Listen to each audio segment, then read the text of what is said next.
Okay, pre-calculus, we are going to go over our first formative for Unit 8.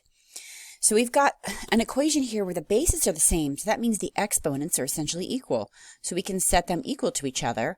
4x plus 2, you go ahead and solve that, subtract 2 from both sides, and then divide by 4, you get x equals 1/4. Number 2. So the first thing I notice here is I've got this point at 0, 2. So if I plug in 0 for x, and look at these last two solutions here.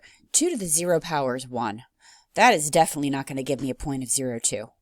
Same for here. If I plug in 0 here for x, I'm going to get 2 to the 0, which is 1, and then I'm going to multiply it by 1/2. That's not going to work.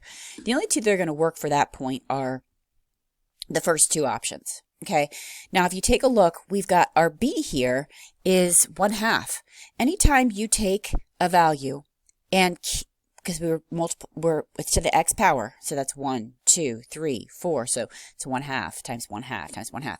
And you take a number that's less than 1, the absolute value of it's less than 1, and keep multiplying it by itself, it's going to get smaller and smaller. Well, this graph is getting bigger and bigger, so we know this is definitely going to be exponential, so the answer is y equals 2 to the 2x, and you can, plot another point, like a nice one would be maybe 3, looks like 16, and you can see if I plug in 3 here, that's going to be 2 to the 3rd power is 8 times 2 is 16. Number 3, what kind of shift is represented? This is definitely a horizontal shift. It's a shift inside the graph, and it's right 1. And then the last one, number 4, this is a reflection over the y-axis. And this is all stuff that we've learned back in Unit 1. These, and we're just now applying it to exponential functions. And that is it. Peace out.